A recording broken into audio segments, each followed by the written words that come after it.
ফজরের নামাজ চলাকালেই কয়েকজন সশস্ত্র দুর্বৃত্ত হঠাৎ মসজিদের ভেতরে প্রবেশ করে।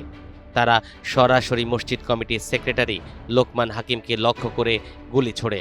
এ সময় আলম শেখ নামেও আরেকজন মুসল্লি গুলিবিদ্ধ হন। মুহূর্তেই তারা রক্তাক্ত অবস্থায় মসজিদের মেঝেতে লুটিয়ে পড়েন। পরে দুর্বৃত্তরা দ্রুত ঘটনাস্থল ত্যাগ করে। ঘটনাটি খুলনা দৌলতপুরে 14 জুন রোববার ভোর আনুমানিক 5:30টার দিকে পশ্চিম কাশীপুর বিদ্যুৎ কেন্দ্র জামে মসজিদে এই ঘটনা ঘটে। দুইজন গুলিবিদ্ধ হয়েছে, একজন ঢাকায় চিকিৎসার জন্য গেছে আর একজন খুলনা মেডিকেলে আছে, এতটুকু আমি জানি। ওরা কি করতেছিল এখানে? একজন ফজরের নামাজের পরে কোরআন শরীফ পড়তেছিল লোকমান হাকিম, আর একজন জিকির করতেছিল বারান্দায় বসে আলম ভাই, উনি কাপড় ব্যবসায়ী, আর লোকমান ব্যবসায়ী মসজিদের সেক্রেটারি, আর উনি অন্য ব্যবসা। উনি সাধারণ সম্পাদক বসত। আমি এই 26 বছরই মসজিদের খেদমতে করি। 19 সাল পর্যন্ত আমি মুয়াজ্জিন ছিলাম, এরপরে ইমামতির দায়িত্ব 19 সালের পর থেকে। উনি কতদিন সেক্রেটারি ছিলেন? আমি এখানে আসার পর থেকেই আমি দেখতেছি উনি। 26 বছর ধরে দেখতেছেন? জি, দেয় বিতরক, যেটা আমি ভাষা প্রকাশ করতে পারতেছি না। তিনি 5 ওয়াক্ত নামাজ এই মসজিদে পড়তেন এবং তিনি গরিব দুঃখী অসহায় মানুষকে অনেক সহযোগিতা করতেন।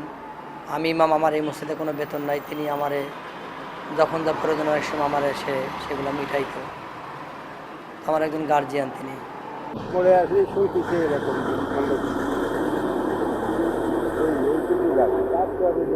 তার সম্পর্কে ব্যবসা করে, ব্যবসা করে। তাহলে তেলের আছে, এজেন্সি আছে, এই ব্যবসা করে। আতঙ্ক তো হয়েছে, আতঙ্ক হবে না? এ তো অবাক হয়ে যাচ্ছে, আমরাই অবাক হয়ে যাচ্ছি ব্যাপারটা। আইন শৃঙ্খলা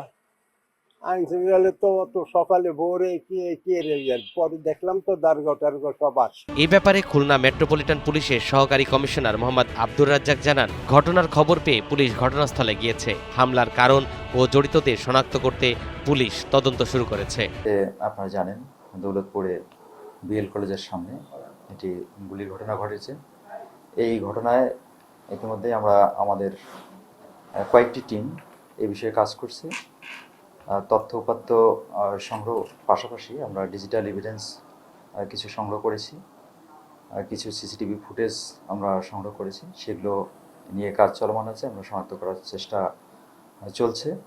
আমরা বিশ্বাস করি যে অতি দ্রুত এই ঘটনার সাথে যারা জড়িত তাদেরকে গ্রেপ্তার করে ঘটনার মূল রহস্য উদ্ঘাটন করতে সক্ষম হবে। ধন্যবাদ। আল্লাহর ঘর মসজিদ মুমিনদের নিরাপদ স্থান, অথচ কে বা কারা তাদের ঘৃণ্য স্বার্থ হাসিলে নামাজরত মুসল্লিদের উপর হামলা করেছে। এলাকাবাসীর দাবি, দ্রুতই অপরাধীদের শনাক্ত করে দৃষ্টান্তমূলক শাস্তি নিশ্চিত করা।